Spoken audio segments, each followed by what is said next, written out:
تبارک الذی بیدہ الملک وهو علی کل شیء قدیر الذی خلق الموت والحیاة لیبلوکم ایکم احسن عملا اللہم صلی علی محمد وعلی آل محمد کما صلیت علی ابراہیم وعلی آل ابراہیم انک حمید مجید اللہم بارک علی محمد وعلی آل محمد کما بارکت علی ابراہیم وعلی آل ابراہیم انک حمید مجید۔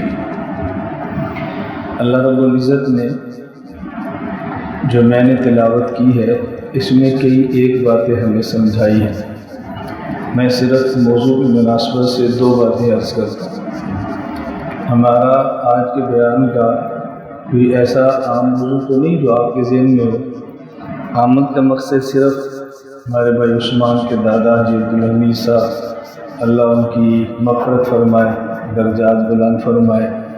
میں چونکہ فیصل آباد آج بیان تھا تو تعزیت کے لیے ان کے گھر آیا، اور کل ہی بھائی عمار نے کہا کہ عصر کی نماز کے بعد مختصر سا اسی عنوان پہ بیان کر دیں، تو میں اسی حوالے سے آپ کی خدمت میں مختصر بیان کرتا ہوں، دو چار باتیں عرض کر کے اس کو اچھی طرح سمجھ لیں۔ اس آیت میں دو باتیں۔ نمبر ایک، اللہ رب العزت نے یہاں موت کو پہلے ذکر فرمایا، حیات کے بعد الذی خلق الموت والحیات۔ حالانکہ ہماری زندگی پہلے ہوتی ہے، موت بعد میں ہوتی ہے۔ موت کو حیات سے پہلے کیوں بیان کیا؟ یہ بتانے کے لیے کہ جو لوگ زندہ رہتے ہیں اور موت کو سامنے رکھ کے جیتے ہیں ان کے جینے کا انداز اور ہوتا ہے۔ ہمارے ہاں پاکستان میں اور پوری دنیا میں حقوق کی جنگیں لڑی جا رہی ہیں، تو دنیا میں ایسی جنگیں تو بہت ہے کہ ہم نے حق لینا ہے جیسے بھی لیں، لیکن ایسی کوئی جنگ نہیں کہ ہم نے حق ادا کرنا ہے جیسے بھی لیں، جیسے بھی ادا کریں۔ تو جو شخص دنیا میں جیتا ہے تو زندگی سامنے رکھتا ہے، اس کی فکر ہوتی ہے کہ میں نے کس کیس سے اپنا حق وصول کرنا ہے، اور جو موت سامنے رکھتا ہے اس کو فکر ہوتی ہے کہ میں نے کس کس کو حق ادا کرنا ہے۔ ہم کسی کا اس سے حق لینا ہو اور نہ لے سکیں یہ کوئی نقصان کی بات نہیں، وہ تو موت کے بعد مل ہی جانا، لیکن حق ادا کرنا ہو اور نہ ادا کر سکے تو یہ بہت خسارے کی بات ہے۔ اس لیے حقوق کی وصولی سے زیادہ حقوق کو ادا کرنے کا خیال رکھنا چاہیے۔ اور آپ جتنی بھی شریعت مطہرہ کا مطالعہ فرمائیں گے، شریعت حق لینے سے منع نہیں کرتی، لیکن حق دینے پر بہت زیادہ ذوق ادا کیا جاتا ہے۔ جہاں بھی حقوق کا بیان ہوتا ہے تو وہاں حقوق کے بیان میں یہ نہیں ہوتا کہ حق لینا کس سے ہے، وہاں حقوق کے بیان میں ہوتا ہے کہ حق دینا کس کو ہے۔ والدین کا حق، ماں کا حق، بیوی کا حق، پڑوسی کا حق، رشتہ دار کا حق، انسان کا حق، جانوروں کا حق۔ اس کا ہرگز یہ معنی نہیں کہ باپ سے حق لینا کیسے، اس کا معنی ہے کہ باپ کو حق دینا کیسے۔ تو ایک بات یہ کہ زیادہ فکر ہم اس کی کریں کہ ہمارے ذمے کسی شخص کا حق رہ نہ جائے، اور موت سے پہلے تمام حقوق ادا کرنے کی کوشش کریں۔ نمبر دو، اللہ رب العزت نے فرمایا لیبلوکم ایکم احسن عملا۔ عربی زبان میں دو لفظ ہیں، ایک ہے لفظ احسن اور ایک ہے لفظ اکثر۔ احسن اور اکثر میں فرق کیا ہوتا ہے؟ اکثر کا معنی ہوتا ہے زیادہ، اور احسن کا معنی ہوتا ہے اچھا، بہت اچھا۔ تو شریعت نے جو ہم سے مطالبہ کیا ہے وہ یہ نہیں ہے کہ اعمال بہت زیادہ کرو، ہم سے مطالبہ ہے کہ اعمال بہت اچھے کرو۔ قیامت کے دن اعمال کو گنا نہیں جائے گا، قیامت کے دن اعمال کو تولا جائے گا۔ کوئی آیت اور کوئی حدیث ایسی نہیں کہ جس سے یہ ثابت ہو کہ قیامت کے دن اعمال کی گنتی ہوگی۔ ایسی آیات اور احادیث ہیں کہ جس سے یہ پتہ چلتا ہے کہ قیامت کے دن اعمال کو تولا جائے۔ تولنا اور ہوتا ہے اور گننا اور ہوتا ہے۔ اب تولنے اور گننے میں کیا فرق ہے؟ آپ یہ دیکھیں کہ کس آدمی نے سبحان اللہ کتنی بار کہا ہے، یہ ہے گننا، اور یہ دیکھیں کس آدمی نے سبحان اللہ کتنے اخلاص سے کہا ہے، یہ ہے تولنا۔ تو اگر کوئی شخص 5000 مرتبہ سبحان اللہ کہہ لے اور اس میں اخلاص کم ہو، دوسرا ایک بار سبحان اللہ کہہ لے اخلاص زیادہ ہو، یہ ایک والا 5000 سے آگے بڑھ جائے۔ تو شریعت میں ہے لیبلوکم ایکم احسن عملا، اللہ یہ دیکھتے ہیں کہ کس کا عمل زیادہ اچھا ہے، یہ نہیں دیکھتے کہ عمل کس کا زیادہ ہے، گنتی میں زیادہ کس کا ہے۔ تو احسن الگ چیز ہے اور اکثر الگ چیز ہے۔ اللہ ہمیں یہ باتیں سمجھنے کی توفیق عطا فرمائے۔ اس لیے ہمارے ہاں شریعت میں سب سے زیادہ حسن نیت پر زور دیا جاتا ہے۔ نیت اس پر بہت زور ہے۔ رسول اکرم صلی اللہ علیہ وسلم نے ایک بار ارشاد فرمایا کہ لا تسبوا صحابی، میرے صحابہ کی شان میں نازیبہ جملہ کبھی نہ کہنا۔ میں گالی کی بات نہیں کرتا، صحابہ کو گالی دینا تو بہت بڑا جرم ہے، بہت بڑا جرم ہے۔ عام انسان کو گالی دینا جرم ہے، تو صحابی کو گالی دینا کتنا بڑا جرم ہوگا، یہ کو سمجھانے کی بات ہے۔ بس ہمارا معاشرہ ہے، کوئی صحابی کو گالی دے دے ہم کہتے ہیں درگزر کرو، اور وہ ہمیں گالی دے دے ہم کہتے ہیں تو ہوتا کون ہے، تو ہوتا کون ہے، مجھے گالی دی تو ہوتا کون ہے، مجھے گالی دے تو ہوتا کون ہے، اور صحابہ کو گالی دے، یہ کوئی لڑنے کی بات ہے، یہ کوئی جھگڑنے کی باتیں ہیں۔ اپنی ذات کی لڑنا ہی کون سا لڑنا ہو، یہ تو لڑنا شریعت نہیں مانگتی کی ذات کے لیے لڑے۔ اس لیے ان باتوں کو بہت اچھی طرح سمجھا کریں۔ شریعت نے جتنا اخلاق سمجھایا ہے وہ اپنی ذات کے بارے میں، نظریات اور شخصیات کے بارے میں شخصیت نے درگزر کرنا اخلاق نہیں سمجھایا، بلکہ ڈانٹ ڈپٹ اور عتاب یہ اخلاق سمجھایا ہے۔ حضرت علی رضی اللہ تعالیٰ عنہ کا کتنا مشہور واقعہ بیان کرتے ہیں۔ حضرت علی رضی اللہ تعالیٰ عنہ یہودی پہ چڑھ گئے تھے، مارنے لگے تھے، منہ پہ تھوک دیا تو آپ نے چھوڑ دیا۔ حضرت علی کے منہ پہ تھوکا اور چھوڑا، کسی نے حضور کو توکا پھر حضرت علی چھوڑے، کوئی ایسا واقعہ بیان کرے، کوئی بیان کرے۔ کسی صحابی کسی نے برا کہا ہو، حضرت علی فرمائے کوئی نہیں میں معاف کرتا ہوں، کوئی ایسا واقعہ بیان کرے۔ مجھے اور آپ کو گالی دے اس پر اخلاق ہے کہ معاف کرنا، لیکن آپ کے پیغمبر کو گالی دے اب اخلاق معاف کرنا نہیں ہے، اب اخلاق ہے مر جاؤ، دفن ہو جاؤ۔ پیغمبر کی ذات سے برداشت کا کیا معنی ہے؟ شریعت نہ سمجھنے کی وجہ سے بس اوقات ہم پورا شریعت کا مفہوم بدل کے رکھ دیتے ہیں۔ میں خیر عرض کر رہا تھا اللہ میں بات سمجھنے کی توفیق عطا فرمائے۔ تو شریعت دیکھتی ہے کہ اچھا عمل کس کا ہے، سب سے اچھا عمل کس کا ہے۔ تو صحابہ کے بارے میں آپ نے کیا فرمایا؟ ان کی شان میں نازیبہ جملہ نہ کہنا۔ کیوں؟ دلیل کیا دی؟ فَإِنَّ أَحَدَكُمْ لَوْ أَنفَقَ مِثْلَ أُحُدٍ ذَهَبًا مَا بَلَغَ مُدَّهُ أَوْ قَالَ نَصِيبَهُ، تم احد پہاڑ کے برابر سونا خرچ کر دو نا، اور یہ سادی کی مٹھی جو خرچ کرے نا، تو تمہارا سونا اس کی مٹھی جو کے برابر نہیں۔ اب دیکھو جب گنتی کریں گے تو سونا زیادہ ہوگا نا، لیکن حضور کیا فرما رہے ہیں؟ تمہارا احد پہاڑ کے برابر سونا ان کی مٹھی جو کے برابر نہیں، اس کی وجہ کہ اس میں اخلاص زیادہ ہے۔ تو میں صرف یہ بات سمجھا رہا ہوں کہ شریعت یہ نہیں دیکھتی کہ عمل کتنا کیا ہے، یہ دیکھتی ہے کہ عمل کیسے کیا ہے۔ اور ہماری نظر کتنے پر ہوتی ہے، اللہ کی نظر کیسے پر ہوتی ہے، کس نے کیسے کیا۔ اللہ تعالیٰ تو نیت جانتے ہیں نا، ہم تو کسی کی نیت نہیں جان سکتے، کسی پر حملہ بھی نہیں کر سکتے۔ تو اس آیت میں نے دو باتیں اس کی، نمبر ایک جئیں اور موت کو سامنے رکھیں، نمبر دو عمل اچھی نیت کے ساتھ کریں اور کسی کی نیت پہ پھر شک بھی نہ کریں۔ جب شریعت یہ بات سمجھاتی ہے کسی کی نیت سے شک، اچھی نیت سے عمل کریں، تو اس کا معنی یہ نہیں ہوتا کہ کسی کے اوپر فتویٰ لگائیں۔ مثلا میں بہت ساری باتیں سمجھانے کی ہیں، میں تھوڑے وقت میں زیادہ باتیں عرض نہیں کر سکتا۔ مثلا ہم ایک بات سمجھاتے ہیں کہ عمل کریں تو اللہ کے لیے کریں۔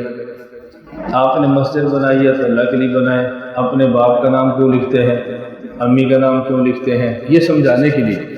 لیکن اگر کوئی شخص مسجد بنوائے اور امی کے نام پہ بنوائے تو اس پہ حملہ نہ کرے۔ کیوں؟ ہو سکتا ہے اس کی نیت یہ ہو کہ جو بندہ میری امی کا نام دیکھے گا مغفرت کی دعا کرے گا، تو وہ تو ریا کے لیے نہیں کر رہا، وہ تو والدہ کے لیے دعائیں کرانا چاہتا ہے۔ تو میں اس لیے گزارش کرتا ہوں جب یہ بات سمجھائی جاتی ہے کہ مال دیں تو اللہ کے لیے دیں، یہ نہ لکھیں کہ برائے سارے سوا فلانا میرا نام نہ لکھو، یہ میرے اور آپ کے لیے۔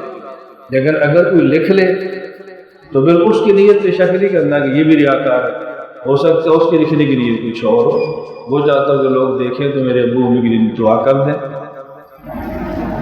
میں ایک اور مثال دے دیتا ہوں بات سمجھانے کے لیے۔ احادیث میں منافقت کی علامتیں بیان کی ہیں، یہ علامت ہے، یہ علامت ہے، یہ علامت ہے۔ کسی حدیث میں ہے کہ منافق کی علامتیں 3 ہیں، بات کرے تو جھوٹ بولتا ہے، وعدہ کرے تو خلاف ورزی کرتا ہے، امانت رکھو تو خیانت کرتا ہے۔ اب یہ علامتیں اس لیے بیان کی ہیں یہ ہم اپنے اندر دیکھیں کہ میرے اندر تو یہ نہیں ہے، یہ اس لیے بیان نہیں کی کہ جس کو جھوٹا دیکھے گا تو منافق ہے، حدیث میں نہیں آتا منافق کی نشانی ہے، تو یہ اس لیے نہیں ہے کہ دوسروں پر فٹ کرے، یہ اس لیے ہے کہ اگر اپنے اندر ہو تو اس کی اصلاح کرے۔ صحابہ کرام میں اس کی کتنی بڑی مثال ہے۔ ابو بکر صدیق رضی اللہ تعالیٰ عنہ مدینہ منورہ بازار سے گزر رہے ہیں، سامنے ایک صحابی آ گئے، اب وہ صحابی کیا کہتے ہیں ابو بکر صدیق رضی اللہ تعالیٰ عنہ کو، ان کا نام تھا حنظلہ، کہا جی نافق حنظلہ تو منافق ہو گیا۔ ابو بکر صدیق نے کہا کیوں؟ انہوں نے کہا جب حضور کے مجلس میں ہوتا ہوں تو ایمان کی کیفیت اور ہوتی ہے، اور جب گھر بیوی بچوں کے پاس آتا ہوں کیفیت اور ہوتی ہے۔ صدیق اکبر یہ نہیں کہا واقعہ تھا تو منافق ہے، تو صحیح آپ نے، انہوں نے فرمایا اچھا پھر تو میں بھی منافق ہو گیا، کیوں؟ کہ جو حالت تیری ہے وہی میری ہے۔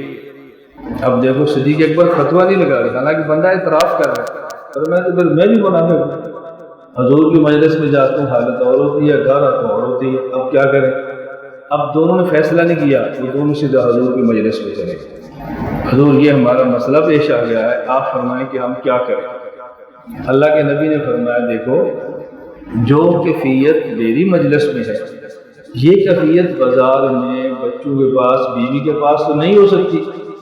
اگر تمہاری یہی کیفیت ہر وقت رہے لصافحتکم الملائکہ، تو پھر تو تم فرشتوں کے صف میں چلے جاؤ، پھر تو فرشتے سب سے مصافحہ کریں۔ ایک جگہ پر ایمان کا کھڑا رہنا یہ صرف فرشتوں کا ایمان ہوتا ہے، نبی کا ایمان تو ہمیشہ بڑھتا ہے، کیفیت اوپر جاتی ہے، فرشتے ایک جگہ پر کھڑے رہتے ہیں، باقی امتی کبھی اوپر کبھی نیچے، کبھی اوپر کبھی نیچے۔ امتی کی کیفیت تو یہی ہوتی ہے، کبھی مسجد کے ماحول میں بیٹھے ہیں کیفیت اور ہے، بازار میں جائیں گے کیفیت اور ہے، خانہ کعبہ بیت اللہ چلے جائیں کیفیت اور ہوتی ہے۔ خیر میں نے یہ بات سمجھانی ہے کہ اعمال زیادہ اور کم نہیں، بس یہ دیکھیں کہ اعمال اچھا ہونا چاہیے بس۔ اسی وجہ سے حدیث پاک میں ہے نا اتقوا النار ولو بشق تمرہ، فرمایا جہنم کی آگ سے بچو اگرچہ تمہیں کھجور کا ٹکڑا صدقہ دینا پڑے، تو یہ نہیں فرمایا جہنم سے بچو اور لاکھ روپے کا صدقہ کرو، فرمایا جہنم سے بچو اور صدقات سے آدمی جہنم سے بچتا ہے۔ حضور کتنا خرچ کرے؟ میں کھجور کا ٹکڑا خرچ کروں، نیت ٹھیک ہونی چاہیے، یہ بات ذہن میں رکھیں۔ تیسری اور آخری بات ذہن نشین فرمانے کہ جو انسان دنیا چھوڑ کر جاتا ہے اس کو میت کہتے ہیں، اور جن کو چھوڑ کر جاتا ہے ان کو اہل میت کہتے ہیں۔ موت کے بعد ایک ضرورت ہوتی ہے میت کی اور ایک ضرورت ہوتی ہے اہل میت کی۔ میت کی ضرورت جس چیز سے پوری ہو اس کا نام ہے ایصال ثواب، اہل میت کی ضرورت جس چیز سے پوری ہو اس کا نام ہے تعزیت۔ تو یہ موت کے بعد ہمارے یہاں دو لفظ چلتے ہیں، تعزیت اور ایک ایصال ثواب۔ ایصال ثواب ہوتا ہے میت کے لیے اور تعزیت ہوتی ہے اہل میت کے لیے۔ ہم دونوں میں فرق نہیں کر پاتے، تو یہاں سے بدعات بھی شروع ہوتی ہیں اور آپس میں لڑائی اور جھگڑے بھی شروع ہوتے ہیں۔ تو میت کی ضرورت ایصال ثواب ہے۔ ہم اہل سنت والجماعت احناف دیوبند ہیں، میری عادت ہے میں کبھی نہیں چھپاتا میں کون، میں جو ہوں بڑا کھلا کھلا، اور یہ کیوں کہتا ہوں تاکہ آپ کو یہ پتہ چلے کہ میرا عقیدہ کیا ہے، میرا مسلک کیا ہے۔ میں دوسرے پر ہٹ نہیں کرتا، اپنے عقیدے کو دلائل سے بیان کرتا ہوں کہ میرا عقیدہ یہ ہے۔ آگے ہماری بیماری کیا ہے؟ ہم جو کہ تنگ دل ہیں، منفی سوچ ہے، تو یہ سمجھتے ہیں جی مولانا صاحب کا بیان منفی ہوتا ہے۔ اب میں یہاں تقریر کروں گا کہ میں سفید پگڑی کیوں باندھوں، میں مثال دے رہا ہوں، میرے جانے کے بعد یہ ناراض ہو جاتے ہیں مولانا صاحب تم میرے خلاف تقریر کرائی، میں سامنے بیٹھا تھا میرے سر سے ٹوپی نہیں سی تو مولوی صاحب میرے ایک تھک گئے کہ میں دس رہا کہ میں پگڑی کیوں بنی ہے، بس میں دلیل دے رہا ہوں جیسے میں مٹھی داڑھی کیوں رکھتا ہوں، چلو یہ میرے خلاف ہو جائے، دیکھو میری داڑھی لکھی سی نا تو میرے خلاف تقریر ہے۔ اب منفی ذہن آپ کا ہے، سزا مجھے ملتی ہے، میں تو اپنی داڑھی پہ دلیل دے رہا ہوں، اپنی پگڑی پہ دلیل دے رہا ہوں، اپنے عمل کو دلیل دے رہا ہوں، اپنے عمل کو دلیل دینا تو میرا حق ہے۔ جب میں آپ کے اوپر رد کروں، آپ کو برا کروں، تو آپ کو کہنا چاہیے کہ مولانا صاحب کسی سے تنقید نہیں کری دی۔ میں اس لیے گزارش کی ہے، میں جو کہ دیوبند ہوں وہ ہمارا عقیدہ ہے ایصال ثواب، میں اس لیے بات کہنے لگا ہوں اہل سنت والجماعت احناف دیوبند، ہم ثواب بھی مانتے ہیں، اصحال ثواب بھی مانتے ہیں۔ ثواب کا معنی عمل کریں اجر خود لیں، اصحال ثواب کا معنی عمل کریں اجر کسی اور کو دیں، یہ ہے اصحال ثواب۔ عمل کریں اجر کسی اور کو دیں، اس کا نام اصحال ثواب ہے، اور یہ اصحال ثواب ضرورت ہے میت۔ اس کی وجہ اللہ کے نبی نے فرمایا اذا مات الانسان انقطع عمل، جب انسان فوت ہوتا ہے تو اس کے عمل کے دروازے بند ہو جاتے ہیں، لیکن اس کو ضرورت ہوتی ہے نا، نیکیاں تھوڑی کی ہیں، کچھ گناہ ہیں، میری بخشش کیسے ہو، اس کو اللہ پوری کیسے فرماتے ہیں؟ بعد والے نیک عمل کرتے ہیں، اجر اس کو دیتے ہیں، اس کی ضرورت پوری ہوتی ہے، اللہ تعالیٰ کمیاں کوتاہیاں ختم فرما کے اس کے لیے بخشش کے فیصلے فرما دیتے ہیں۔ اب اصحال ثواب پر دلائل ایک الگ مسئلہ ہے، ایک دلیل ذہن میں رکھ لیں جو آپ نے سمجھنی سب سے آسان ہے۔ کتاب کیا نام ہے؟ کتاب الاثار۔ کیا نام ہے؟ کوئی تسی بھی یاد رکھیا کرو نا، ہمیں جو کہتے ہیں کہ مولانا صاحب فلانا کلپ آ گیا تو کلپ تسی بھی یاد رکھ لیا کرو۔ کتاب کا نام ہے کتاب الاثار، مصنف کا نام ہے امام محمد، اور راوی کا نام ہے امام ابو حنیفہ۔ کتاب کا نام کتاب الاثار اور مصنف امام محمد، راوی امام اعظم ابو حنیفہ۔ حدیث کیا ہے کہ حضور اکرم صلی اللہ علیہ وسلم نے قربانی کے موقع پر 2 دمبے ذبح فرمائے، ایک دمبا ذبح کیا اپنی طرف سے، وذبح الآخر عمن قال لا الہ الا اللہ محمد رسول اللہ، اور دوسرے دمبا آپ نے ذبح کیا ہر اس شخص کی طرف سے جو لا الہ الا اللہ محمد رسول اللہ پڑھتا ہے۔ اب حضور پاک نے جو دمبا ذبح کیا اس کا گوشت ہم نے کبھی کھایا؟ کبھی نہیں کھایا۔ تو ہماری طرف سے ذبح کرنے کا مطلب کیا ہے کہ یا اللہ قربانی میں نے دی ہے اور اجر اس کا میرے ہر امتی کو عطا فرما، یہی ہے اصحال ثواب۔ تو اللہ کے نبی اپنے عمل سے ثابت کر کے گئے۔ اچھا ایک بات کہ آپ بہت حیران ہوں گے، میں اگر آپ سے سوال کروں گا تو میں اللہ کی قسم اٹھا کر کہہ رہا ہوں کہ آپ میں سے کوئی بندہ جواب نہیں دے سکتا۔ کتنی عجیب بات ہے۔ میں کہتا ہوں ہمارا کلمہ کیا ہے؟ پڑھو نا، لا الہ الا اللہ۔ یہ کہاں لکھا ہوا ہے؟ دیکھو میں نے قسم اٹھائی، یہ مولوی بیٹھے ہیں، یہ کلمہ کہاں لکھا ہوا ہے؟ بخاری میں، مسلم میں، ترمذی میں، ابو داؤد میں، ابن ماجہ میں، نسائی میں، کسی کتاب کا نام آپ کو نہیں۔ لوگ پوچھے گا تم کیسے مسلمان ہو؟ تمہیں اپنے کلمے کا حوالہ بھی نہیں آتا۔ آپ کسی سے پوچھو، ہمارے بیان چھوڑ دو، میرے مدرسے کو چھوڑ دو، باقی مدرسوں میں چکر لگاؤ، پھر آپ کو سمجھ آئے گی کہ ہم کام کیا کرتے ہیں۔ میں بھی افریقہ کے سفر سے واپس آیا ہوں، میں نے وہاں سے کہا آپ نے کتنے وقت لگایا؟ کہا جی 4 ماہ۔ میں نے کہا ذرا کھڑے ہو جاؤ، سناؤ دعوت۔ کہا جی ہم سب نے کلمہ پڑھا لا الہ الا اللہ محمد رسول اللہ۔ میں نے کہا بھائی تھی بریک مار، یہ جو پڑھا لکھا ہوا کام کر۔ میں نے کہا فضائل اعمال میں ہے؟ میں نے کہا کھول لے۔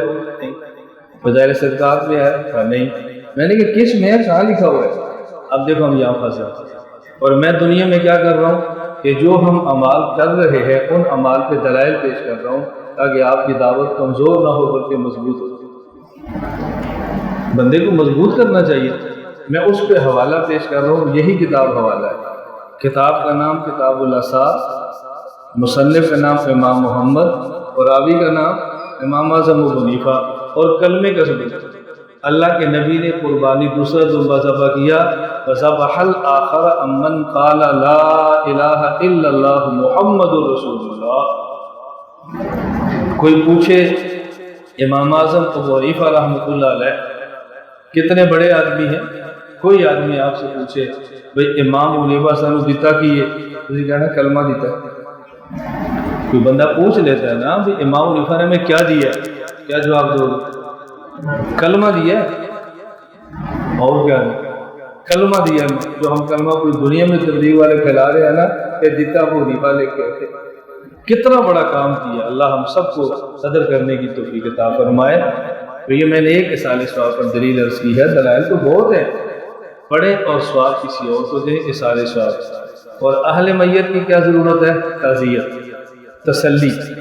ان کے گھر میں وفات ہو گئی ہے، والد فوت ہو گئے، بیٹا فوت ہو گیا، بیوی فوت ہو گئی، والدہ فوت ہو گئی، رشتہ دار فوت ہو گئے، اب بندے کو دکھ ہوتا ہے، اور اس کا دکھ ختم ہوتا ہے جب دوست ملتے ہیں، رشتہ دار ملتے ہیں، گھر میں آنا جانا ہوتا ہے نا تو دکھ ختم ہو جاتا ہے۔ تو اصحال ثواب ضرورت ہے میت کی، اور تعزیت ضرورت ہے اہل میت۔ حاجی عبدالحمید صاحب فوت ہوئے ہیں فیصل آباد کے، میں ہوں سرگودا کا۔ اب میں اگر سرگودا پڑھوں اور ان کو بخشوں تو ثواب مل جائے گا یا مجھے یہاں پڑھنا پڑے گا؟ میں وہاں طلبا سے کہتا ہوں پڑھو اور اس کا ثواب بھائی صاحب کو دے گا، کون جائے گا ثواب؟ اس کا معنی کہ ہم جو میت کے گھر آتے ہیں وہ اصحال ثواب کے لیے نہیں آتے۔ میت کے گھر کیوں آتے ہیں؟ تعزیت۔ لوگ سمجھتے ہیں کہ میت کے گھر جاتے ہیں اصحال ثواب کے، اور اگر کوئی بندہ نہ پڑھے تو فتوے لگ جاتے ہیں، دیکھو جی بھابی نے، دیکھو جی سنی نے، دیکھو جی فلانے نے۔ بھئی بات تو سمجھو کہ ہم آپ کے پاس کیوں آئے ہیں؟ اصحال ثواب بھی کرنا چاہیے، حق ہے، سنت ہے، ثابت ہے، لیکن میت کی ضرورت اصحال ثواب اور اہل میت کی ضرورت تعزیت۔ آپ میت کے لیے دعا مانگنا چاہیں، ہاتھ بغیر اٹھائے مانگے تب بھی جائز ہے، اور ہاتھ اٹھا کر مانگنا چاہیں تب بھی جائز ہے۔ صحیح بخاری میں باب غزوۃ اوطاس موجود ہے۔ ابو موسیٰ اشعری رضی اللہ عنہ فرماتے ہیں کہ رسول اللہ صلی اللہ علیہ وسلم نے غزوہ حنین سے فارغ ہونے کے بعد ہمیں اوطاس بھیجا، ہمارا امیر بنا دیا ابو عامر کو۔ حضرت ابو عامر کو تیر لگا، ابو موسیٰ کو بلایا، مجھے فرمایا اس بندے نے مجھے تیر مارا ہے۔ حضرت ابو موسیٰ فرماتے ہیں میں جب اس کی طرف گیا تو وہ دوڑ گیا، میں نے کہا تم کیسے کمزور لوگ لڑ نہیں سکتے تو آتے کیوں ہوں؟ وہ رک گیا، ہمارا مقابلہ ہوا، وہ جو کافر تھا قتل ہو گیا۔ میں حضرت کے پاس گیا، ابو عامر کے پاس، تو میں نے ان کا تیر کھینچا، گھٹنے میں لگا تھا، خون نکلا، وہ شہید ہو گئے۔ شہید ہونے سے پہلے مجھے فرمایا یا ابن اخی اقرئ النبی صلی اللہ علیہ وسلم وقل له استغفر، حضور کو مدینہ میرا سلام دے دینا اور کہنا حضور میری دعا۔ اللہ کی قسم جب آدمی دعا کا کہتا ہے نا مزہ آتا ہے۔ بھیجا کس نے تھا جی؟ حضور نے بھیجا ہے۔ جب حضور کے بھیجنے پر جان دے رہے تو کہہ گیا نا موسیٰ حضور کو میرا سلام دینا۔ اب بتاؤ سلام کا مزہ آتا ہے کہ نہیں؟ اب دعا کا لطف بھی آتا ہے کہ نہیں؟ حضور کے فرمانے پر کے جان دے رہے ہیں، آخری وقت ہے، اور کہا میرا حضور کو سلام دینا اور میرے لیے دعا کی درخواست کر دینا۔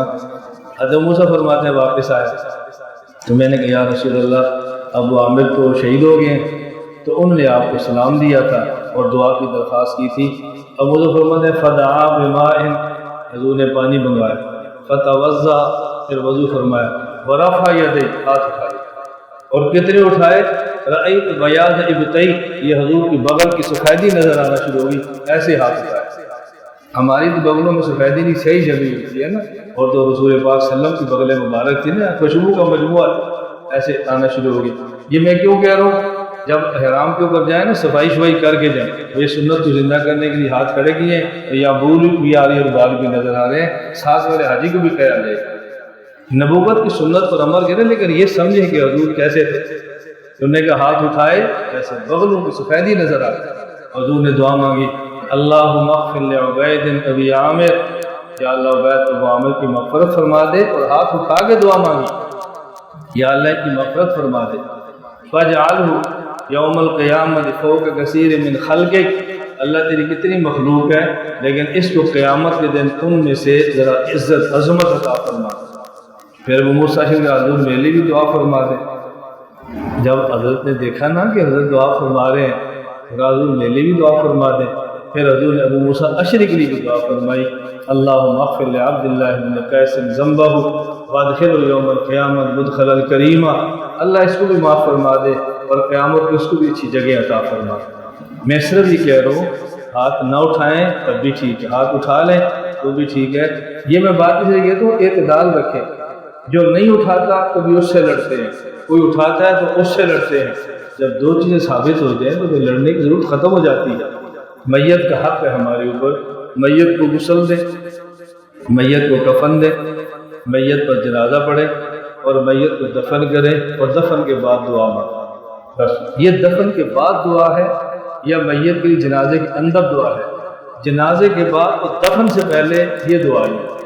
یہ ہماری عادات ہیں، ہماری طریقہ ہے، ہمارے رواج ہیں، اس کا رسول اکرم صلی اللہ علیہ وسلم کی مبارک سنت سے کوئی تعلق نہیں ہے۔ بس دفن کے بعد دعا الفاظ بھی ثابت ہے، مانگنا بھی ثابت ہے۔ میں اکثر احباب سے کہتا ہوں کہ جو عمل ثابت ہے نا اس پہ بھرپور عمل کریں، جو نہیں ثابت وہ سمجھائیں، بچنے کی کوشش کریں۔ ہمارے ہاں آپ کو ماشاءاللہ شہر میں رہتے ہیں، شہر میں مسئلہ سمجھانا اور دین کا کام کرنا بہت آسان ہے، اور دیہات میں مسئلہ سمجھانا عمل کرنا بہت مشکل ہے، اور خصوصاً جس پنڈ بندہ جمے ہوئے ہیں اس پنڈ کام کرنا یہ تو نبی کے لیے کتنا مشکل ہوتا ہے۔ آپ حضور کی زندگی پڑھو اور آج کتنا مشکل ہوگا۔ اور میں الحمدللہ اس دیہات میں کام کرتا ہوں جہاں پیدا ہوا، کتنی بدعات اور خرافاتی وقت کے ساتھ ساتھ الحمدللہ ختم ہو گئی۔ غسل، کفن، جنازہ، دعا اور دفن کے بعد سر کی طرف سورہ بقرہ کا پہلا رکوع بھی ثابت اور سورہ فاتحہ بھی ثابت، اور پاؤں کی طرف آپ آخر پڑھیں یہ بھی ثابت، قبرستان میں جائیں 11 مرتبہ قل ہو اللہ پڑھیں یہ بھی ثابت۔ علی رضی اللہ تعالیٰ سے مرفوع اللہ کے نبی کی حدیث موجود ہے۔ ہمارے یہاں بعض بہت روایات ہیں لیکن ہمیں پتہ نہیں ہوتا۔ رات مغرب کا میرا فیصل آباد مدینہ علم میں بیان تھا، میں نے ایک بات کی، جب ہم مسح کرتے ہیں تو گردن پر بھی مسح کرتے ہیں نا، گردن پر بھی، اور لوگ پوری دنیا میں کہتے ہیں کہ تم گردن پر مسح کرتے ہو، کسی حدیث میں نہیں۔ اچھا ہم مسح تو گردن پہ کرتے ہیں، جب کوئی بندہ کہتا ہے حدیث میں بتاؤ حدیث، ہم کہتے ہیں تریم الاسلام میں، بھائی حدیث پیش کرو، ہم کہتے ہیں بشتی زیور میں، وہ کہتے ہیں حدیث پیش کرو، کہتے ہیں ہم نے بزرگوں سے سنا ہے، وہ کہتے ہیں حدیث پیش کرو۔ اب دیکھو ہم گردن پہ مسح کرتے ہیں نا، مسح کرتے ہیں دلیل نہیں ہوتی، اور میں دلیل دے دیتا ہوں، تو میں آپ کے مسح کو پکا کر رہا ہوں یا کچا کر رہا ہوں؟ جی تو یہ کوئی فرقہ واریت ہے؟ جو کام آپ کر رہے ہیں میں اسی پہ دلیل دے رہا ہوں، میں کوئی نئی بات پیش کرتا تو آپ کہتے ہیں کہ مولانا صاحب نے ہماری مسئلے کا ماحول خراب کر دی۔ میں تو آپ کے مسئلے کا ماحول اچھا کر رہا ہوں۔ یہ کیوں کر رہا ہوں؟ میری بات شاید آج آپ کو سمجھ نہ آئے۔ آپ کی مسجد میں اگر کسی بندے نے یہ طوفان شروع کر دیا نا کہ گردن کا مسئلہ بدعت ہے، کسی حدیث سے ثابت نہیں ہے، مسجد کا ماحول خراب ہوا، تو پھر آپ نے خود کہنا مار یار مولانا کو مسان بلا یار ادھر کچھ کرو، کوئی 2-4 حدیثیں سان پڑھاؤ، اور میں تو کہ آپ کی ڈیمانڈ کے بغیر سناتا ہوں آ کر، اس لیے بس کا ذہن بنتا ہے کہ مولانا صاحب تو گردن کا مسح کرنا حدیث سے ثابت ہے۔ عبداللہ بن عمر فرماتے ہیں نبی کریم صلی اللہ علیہ وسلم نے فرمایا من توضا، جس آدمی نے وضو کیا، ومسح بیدیہ علی عنقہ، اور اپنی گردن پر مسح کیا، اللہ کے نبی فرمایا اپنے ہاتھوں سے مسح کیا، فرمایا غل یوم القیامہ، قیامت کے دن اللہ اس کی گردن کو جہنم کے توق سے محفوظ فرمائے۔ کتنی بڑی فضیلت ہے، اور ہم کہتے ہیں اس پر حدیث ہی نہیں ہے۔ اللہ تعالیٰ مجھے ہم سب کو بات سمجھنے کی توفیق عطا فرمائے، اس لیے ہمیشہ ذہن نشین فرما لیں کہ یہی دعا کے مواقع ہیں، یہی دعائیں ہیں، اور اللہ ہمیں سنت کے مطابق اپنی پوری زندگی گزارنے کی توفیق عطا فرمائے۔ مجھ سے تو ایک آدمی نے کہا بھی، ایک حدیث میں آتا ہے کہ اللہ کے نبی نے فرمایا اذا صلیتم علی المیت فاخلصوا له الدعاء، کہ جب جنازہ پڑھو تو دعا مانگا کرو۔ میں نے کہا ٹھیک ہے ہم مانگ لیتے ہیں۔ اللہ کے نبی نے فرمایا تو کوئی حضور مانگتے بھی تو ہوں گے نا؟ جی ہاں۔ میں نے کہا بھی جو حضور سے دعا مانگتے تھے آپ بتا دو میں مانگ لیتا ہوں۔ کتنی آسان سی بات، کوئی لڑائی ہے؟ میں آپ سے کہتا ہوں جب فرض نماز پڑھو نا تو دعا مانگا کرو۔ آپ کہتے ہیں مولانا صاحب کون سی؟ میں کہتے ہیں تمہیں نہیں پتا، تسی آپ کو مسئلہ کیوں دسنا ہے؟ بھائی تو جا، بھائی جب مسجد میں داخل ہو تو دعا مانگو۔ آپ کو جی کیڑی مسجد میں آؤ تو دعا مانگو، کون سی؟ مجھے تو نہیں پتا۔ تو آپ کہتے ہیں پھر مسئلہ کیوں دسے؟ میں نے کہا یار آپ لڑتے کیوں ہو؟ آپ کہتے ہو حدیث میں آتا ہے اللہ کے نبی نے فرمایا کہ جب جنازہ پڑھو تو دعا مانگو۔ میں مانگتا ہوں، میں کب انکار کرتا ہوں، لیکن بتانا کون سی مانگے؟ تو حضور پاک نے مانگی ہے تو بتا دو۔ یہ کیسے ہو سکتا ہے اللہ کے نبی مانگیں اور اس دعا کا حدیث میں تذکرہ نہ ہو؟ کیا ہو سکتا ہے؟ بعض باتیں جو لوگ پہلی بار سنتے ہیں بیان میرا، ان کو بس اوقات عجیب لگتی ہیں۔ میں سمجھانے کے لیے صرف کہہ رہا ہوں، خامد اور بیوی آپس میں ملے، کوئی تیسرا بشر وہاں موجود نہیں ہوتا، خامد اور بیوی آپس میں ملے نا، اس موقع پر دعا کون سی مانگنی چاہیے؟ اللہ کے نبی سے وہ لفظ بھی ثابت۔ تو یہ کیسے ہو سکتا ہے کہ جنازے بھرے مجمع میں ہوں اور حضور دعا مانگے اور کسی کو لفظ کا پتہ نہ ہو؟ یہ کیسے ہو سکتا ہے؟ اس کا معنی کبھی نہیں مانگی۔